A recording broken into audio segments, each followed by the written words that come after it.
आपका स्वागत गर्मजोशी से भरा होता है और आज आपका उत्साह और भी स्पेशल है। आज मुझे यहां एक नई ऊर्जा दिख रही है। आज मुझे यहां एक नई होप दिख रही है। आपका ये जोश, ये विश्वास दिलाता है कि अब केरला में परिवर्तन होकर रहेगा। സുഹൃത്തുക്കളെ और साथियों,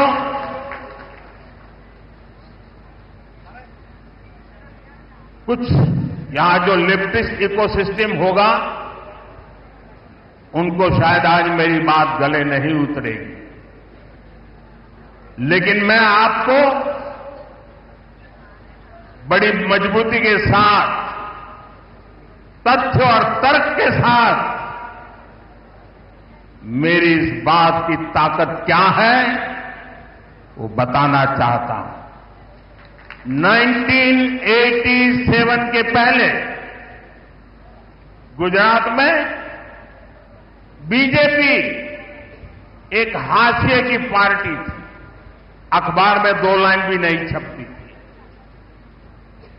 87 में पहली बार भाजपा ने अहमदाबाद म्युनिसिपल कॉरपोरेशन में विजय प्राप्त की, जैसे आज आपने तिरुवनंतपुरम में विजय प्राप्त की है। और वहीं से गुजरात में जो सिलसिला चला, लोगों ने हमारे काम को देखा, हमारे आचरण को परखा और उसका परिणाम है कि आज पिछले कई दशकों से वहां की जनता ने हमें सेवा का मौका दिया था। शुरुआत एक शहर से हुई थी, केरला में भी शुरुआत एक शहर से हुई है और इसलिए मैं कहता हूं अब केरला भारतीय जनता पार्टी पर अभूतपूर्व विश्वास करके हमारे साथ जुड़ चुका है। പ്രിയപ്പെട്ടവരെ, ഞാൻ കേരളത്തിൽ വരുമ്പോഴെല്ലാം നിങ്ങൾ സ്നേഹം നിറഞ്ഞ ഊഷ്മളമായ സ്വീകരണമാണ് എനിക്ക് നൽകാറുള്ളത്. എന്നാൽ ഇത്തവണ നിങ്ങളുടെ ആവേശം ഏറെ പ്രത്യേകതയുള്ളതാണ്. ഇന്ന് നിങ്ങളിൽ ഒരു പുതിയ ഊർജ്ജം എനിക്ക് കാണാൻ കഴിയുന്നുണ്ട്. നിങ്ങളിൽ ഇന്ന് ഒരു പുതിയ പ്രതീക്ഷ എനിക്ക് കാണാൻ കഴിയുന്നുണ്ട്. നിങ്ങളുടെ ഈ ആവേശം കാണുമ്പോൾ എനിക്കുറപ്പാണ് കേരളത്തിൽ ഇത്തവണ പരിവർത്തനമുണ്ടാകുക തന്നെ ചെയ്യുമെന്ന കാര്യം എനിക്കുറപ്പാണ്. ഞാൻ എന്റെ എല്ലാ ഉറപ്പോടും കരുത്തോടും കൂടി നിങ്ങളോട് പറയുന്നു, 1987 മുൻപ് ഗുജറാത്തിൽ ഭാരതീയ ജനതാ പാർട്ടി എന്നുള്ളത് തോൽവികൾ ഏറ്റുവാങ്ങുന്ന ഒരു പാർട്ടി മാത്രമായിരുന്നു. പത്രത്താളുകളിൽ പോലും ഇടം പിടിക്കാൻ പറ്റില്ലാത്ത ഒരു പാർട്ടിയായിരുന്നു. 1987 ആദ്യമായി അഹമ്മദാബാദ് മുനിസിപ്പാലിറ്റിയാണ് ഭാരതീയ ജനതാ പാർട്ടി വിജയിച്ചത്. അതുപോലെ ഇന്ന് തിരുവനന്തപുരം കോർപ്പറേഷനിലും നാം വിജയം നേടിയിട്ടുണ്ട്. ഇവിടെ നിന്നാണ് ഗുജറാത്ത് തുടങ്ങിയത്. ഗുജറാത്തിലെ ജൈത്രയാത്ര അഹമ്മദാബാദ് മുനിസിപ്പാലിറ്റിയിൽ നിന്നാണ് നാം തുടങ്ങിയത്. ആ അഹമ്മദാബാദിലെ ജനങ്ങൾ, ഗുജറാത്തിലെ ജനങ്ങൾ ഭാരതീയ ജനതാ പാർട്ടിയുടെ പ്രവർത്തനം കണ്ടു, അവരതിനെ വിലയിരുത്തി. അതിനുശേഷം അവർ നമുക്ക് തുടർച്ചയായി അവരെ സേവിക്കാനുള്ള അവസരം തന്നുകൊണ്ടിരിക്കുകയാണ്. ഒരു പട്ടണത്തിൽ നിന്ന് തുടങ്ങിയ ജൈത്രയാത്രയാണ് ഇന്ന് നാം ഗുജറാത്തിൽ തുടർച്ചയായി ഭരിക്കുന്നതിൽ എത്തി നിൽക്കുന്നത്. അതേപോലെ ഇന്ന് കേരളത്തിലും നാം ഒരു പട്ടണത്തിൽ നിന്ന് തുടങ്ങുകയാണ്. എനിക്കുറപ്പുണ്ട് ഇന്ന് കേരളം ഭാരതീയ ജനതാ പാർട്ടിയെ വിശ്വസിച്ചു തുടങ്ങിയിരിക്കുന്നു. मेरे साथ बोलिए, भारत माता की जय, भारत माता की जय, भारत माता की जय। एनडीए सुहृदगळे, तिरुवनंतपुरम में बीजेपी की जीत साधारण नहीं है, ये ऐतिहासिक है, अभूतपूर्व है। तिरुवनंतपुरम ने केरला में बीजेपी सरकार की नींव डाल दी है। तिरुवनंतपुरम नगर निगम में आपने बीजेपी को सेवा करने का अवसर दिया। इसकी गूंज केरल में ही नहीं बल्कि पूरे देश में सुनाई दे रही है। ये गुड गवर्नेंस के लिए काम करने वाली पार्टी की जीत है। ये जीत विकसित केरला बनाने के संकल्प की जीत है और ये जीत एलडीएफ और यूडीएफ के करप्शन से केरला को मुक्त करने के कमिटमेंट की जीत है। मैं बीजेपी पर भरोसा जताने के लिए यहां के हर मतदाता का, एवरी वोटर का अभिनंदन करता हूं।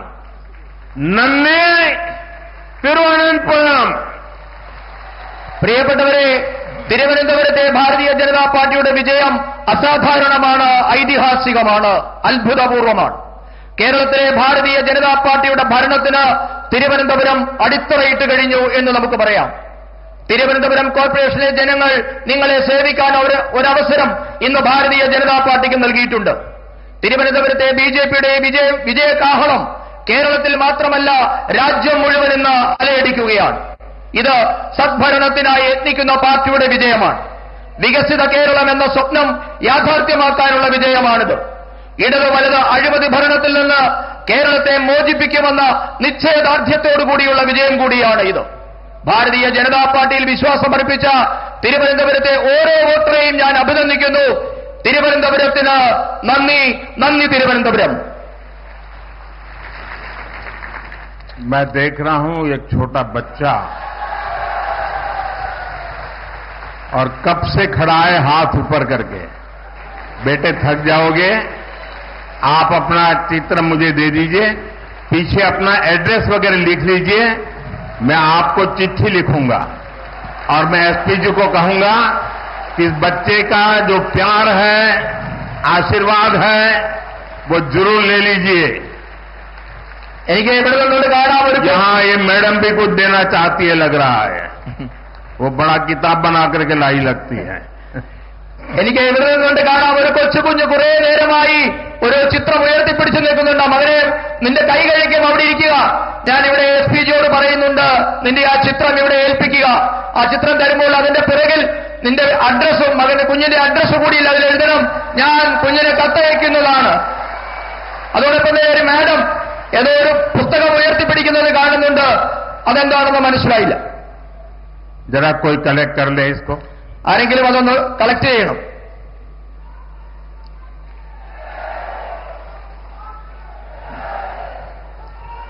मैं जानता हूं, मैं देश भर में जहां भी जाता हूं, बहुत से युवा, बहुत से बालक अपनी भावना प्रकट करते हैं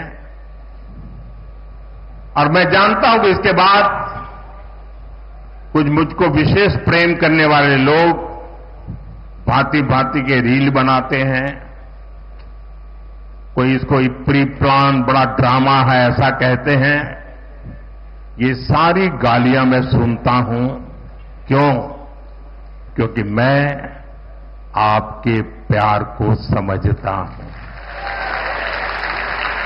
इन छोटे छोटे बच्चों की भावनाओं को समझता हूं और इसलिए रील बनाने वालों की गालियां तो खाता रहूंगा, लेकिन अगर किसी बच्चे ने 2 दिन 3 दिन इस प्रकार से प्यार से मेहनत की है, मैं उसका अपमान नहीं कर सकता, मैं इसको दुखी नहीं कर सकता. रील जितने ही बनने हैं बन ले. जनता के प्रति मेरी जो जिम्मेवारी है और जनता का मेरे प्रति जो भाव है, वो इन रील से हजारों लाखों गुना अधिक ताकतवर है. ഞാൻ രാജ്യത്തെ എല്ലായിടത്തും പോകുന്നിടത്ത്, രാജ്യത്തെ വിവിധ പരിപാടിയിൽ പങ്കെടുക്കുന്നിടത്ത് എല്ലായിടത്തും യുവാക്കളും കുട്ടികളുമൊക്കെ അവരുടെ സ്നേഹം പല രീതിയിൽ പ്രകടിപ്പിക്കാറുണ്ട്. അവരുടെ സ്നേഹം ചിത്രങ്ങളായും പലവിധങ്ങളായ അവരുടെ ക്രിയേഷനായും ഒക്കെ എനിക്ക് കിട്ടാറുമുണ്ട്. പക്ഷേ അതിനെയൊക്കെ റീൽസിൽ കൂടിയൊക്കെ അപമാനിക്കുന്നവരും ഇതൊക്കെ ഡ്രാമയാണ് എന്ന് പറയുന്നവരും ഒക്കെ ഈ രാജ്യത്തുണ്ട്. അതൊക്കെ അവിടെ നടക്കട്ടെ. പക്ഷേ എന്നെ സ്നേഹിക്കുന്നവരോട്, എന്നെ വിശ്വസിക്കുന്നവരുടെ സ്നേഹത്തെ ഞാൻ ഉപേക്ഷിക്കാൻ ഞാൻ തയ്യാറല്ല. നിങ്ങൾ എത്ര റീൽസ് ഉണ്ടാക്കി അപമാനിക്കാൻ ശ്രമിച്ചാലും നിങ്ങളോട് പറയാനുള്ളത്, നിങ്ങൾ റീൽസ് ഉണ്ടാക്കിക്കൊള്ളൂ. അതിലും എത്രയോ 1000 മടങ്ങാണ് ഈ രാജ്യത്തെ ജനങ്ങൾ എനിക്ക് നൽകുന്ന സ്നേഹം. അവരോട് എനിക്ക് ഉത്തരവാദിത്വമുണ്ട്. അവരുടെ സ്നേഹത്തോട് 1000 മടങ്ങ് എനിക്ക് വിധേയത്വമുണ്ട്. साथियों, तिरुवनंतपुरम के साथ दशकों से एलडीएफ और यूडीएफ ने बहुत अन्याय किया है. लेफ्ट और कांग्रेस ने, करप्शन ने तिरुवनंतपुरम को बेसिक सुविधाओं में भी पीछे रखा. लेकिन अब ऐसा नहीं होगा. यहां बीजेपी की हमारी टीम ने विकसित तिरुवनंतपुरम के विजन पर काम करना शुरू कर दिया है. मैं तिरुवनंतपुरम की जनता से कहूंगा, आप विश्वास रखिए. मारा तदीनी मारूम.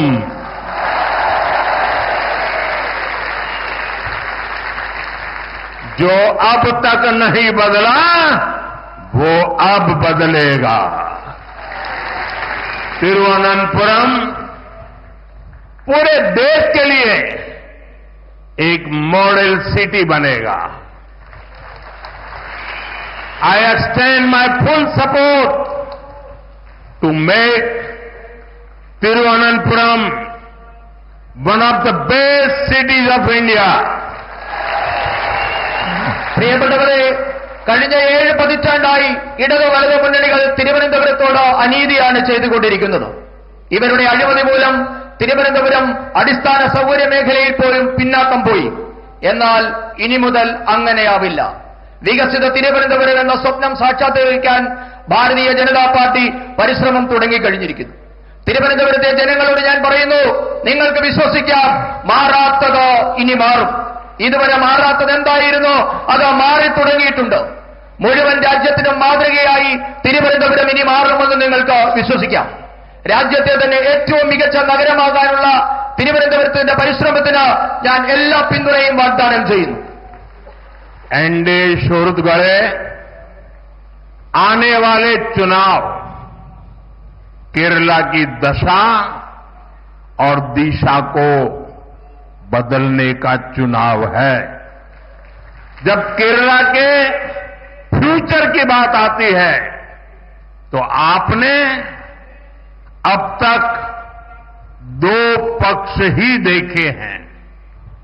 एक तरफ एलडीएफ और दूसरी तरफ यूडीएफ, और इन दोनों ने बारी बारी से केरला को तबाह किया है. लेकिन एक तीसरा पक्ष भी है. वो पक्ष डेवलपमेंट का है, गुड गवर्नेंस का है, बीजेपी एनडीए का है.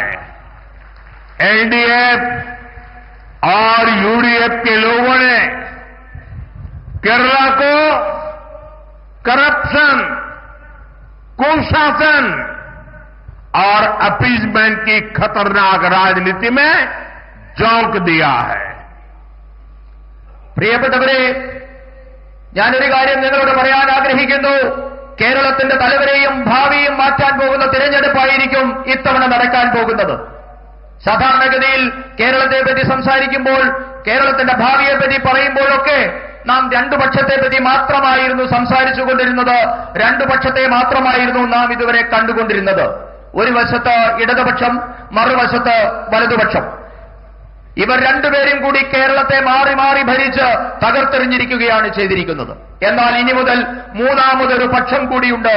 ആ പക്ഷം വികസനത്തിന്റെ പക്ഷമാണ്, സദ്ഭരണത്തിന്റെ പക്ഷമാണ്, ഭാരതീയ ജനതാ പാർട്ടി നയിക്കുന്ന എൻഡിഎയുടെ പക്ഷമാണ്. ഇടതു വലതു മുന്നണികൾ കേരളത്തെ അഴിമതിയിൽ, ദുർഭരണത്തിൽ, അപകടകരമായ രാഷ്ട്രീയത്തിലൊക്കെ മുക്കി തകർത്ത് കളഞ്ഞിരിക്കുക.